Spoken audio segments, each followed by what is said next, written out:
Hey there, I'm Emma. I recently just came off touring a show called Emma and Gill, in which I played Emma.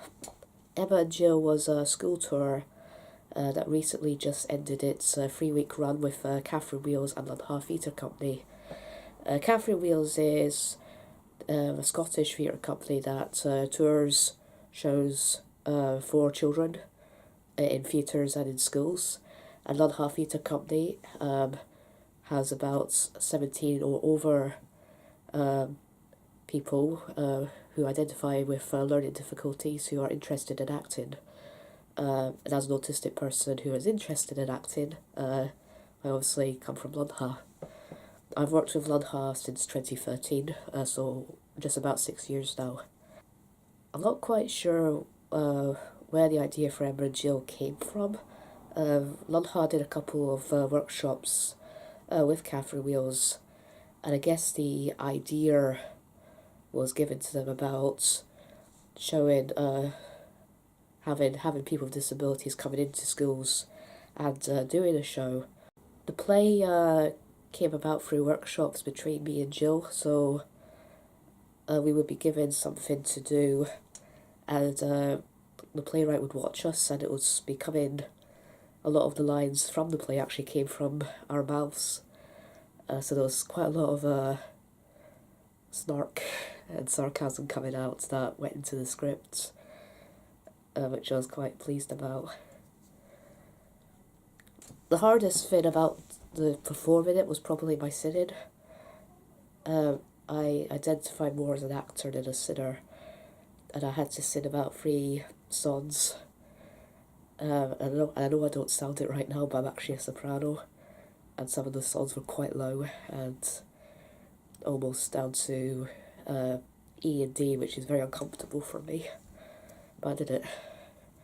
One of the great things was actually the play highlighted a lot of what I was capable of doing other than just acting and, singing. Dennis, my tenor horn, was involved early on. I also got to film, because obviously when I'm not acting I'm filming and doing some film editing. So the fact that all my talents were added into the show to highlight it, and my interest in history as well, was very, very good. Probably the weirdest compliments I got in the whole show was right at the end, a teacher came up to me and said thank you for including Matilda in the lines of Kings and Queens from William the Conqueror to Elizabeth II. And I was like, what? And she said, well, no one mentions Matilda, so thank you. What was really good about the whole show was that I got a lot of say in terms of what the story was going to be about and what was going to be said in the show. So one of my big contributions was this giant speech about what autism was to me. These are my actual headphones that I use in the car, and they're proper game ones. And they're really, really soft, and they're very, very nice on the ears. Obviously, I mentioned about how the 2 wires in the back of your head, in my case, are tangled up. And I was told by some of the kids that it was a very good visual thing to say, and it got them understanding it a bit more, which felt really good. After each show, some kids would come up to me and they would talk about either their own diagnosis of autism or their family members or friends. And there was one school where there was 3 girls, so one had ADHD, one had a very severe anxiety, but she wanted to come up and chat to me about it. There was also a couple of autistic kids who put their hands up and said the play really helped them in terms of what's not fearing so much their future as such anymore, or, giving them a feeling of, yes, with this weird autistic person can do a show in front of you, then, they can do it. the only advice I gave to the kids really was find something you love to do. If you're able to find something you love doing, and people seem to like what you're doing, try and get a career out of it. Acting is kind of a weird career because obviously half the time I'm unemployed, so I need to find other stuff to do to, keep myself, keep the money and obviously keep my rent covered.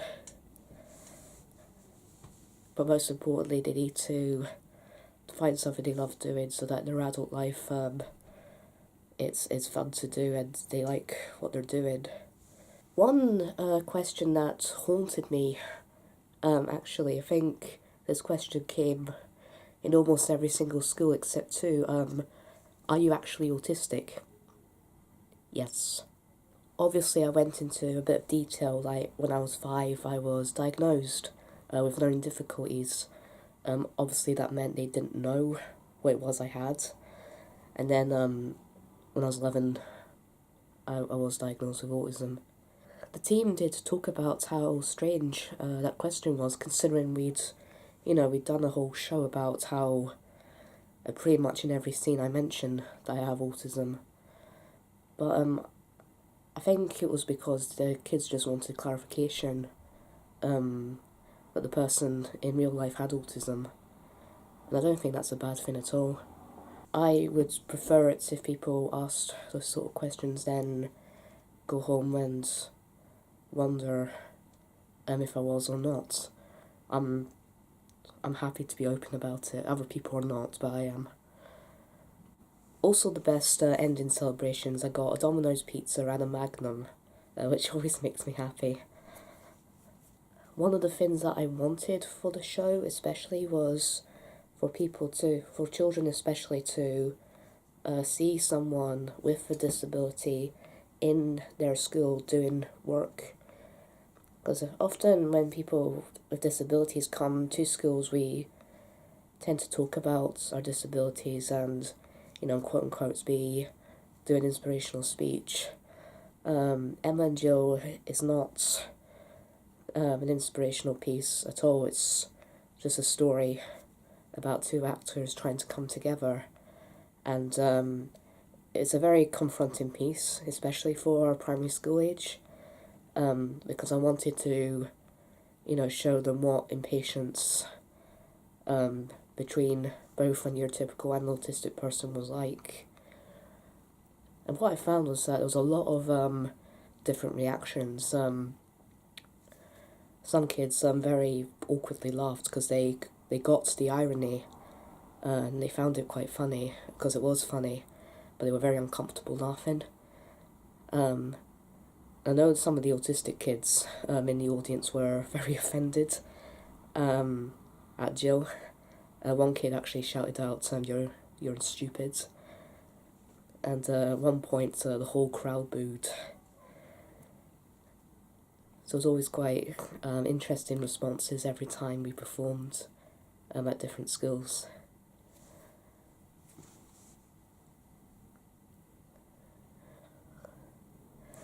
The hardest thing about the tour for me was not the performance itself, because I like performing. It was actually going into different buildings and meeting new people every single day.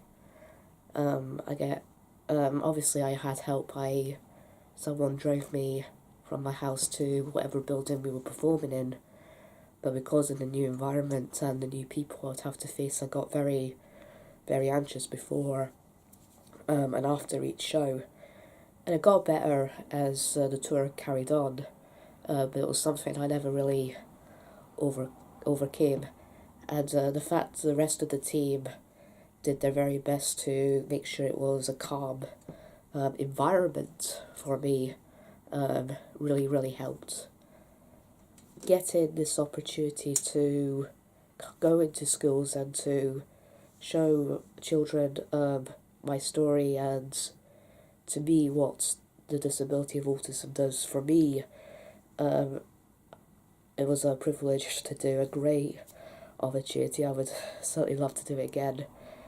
And I think it just shows what theatre can do in changing people's perceptions and, in this case, making them go away and perhaps study the condition itself. And hopefully the kids watching the show felt that perhaps they learned a bit more about their own patients between each other, and hopefully they walk away as better people. I'll certainly take this opportunity away with me as, you know, a great learning thing to working in front of children, and working. Usually I work with a larger cast. This was probably the smallest cast I've ever done, so I really had to preserve a lot of energy. Energy-wise, it was quite draining at times because I'm not an energetic person, but I loved doing it. I would love to do it again. And thank you, Catherine Wheels and London Theatre Company, for giving me this opportunity to tell my story and to share it with others.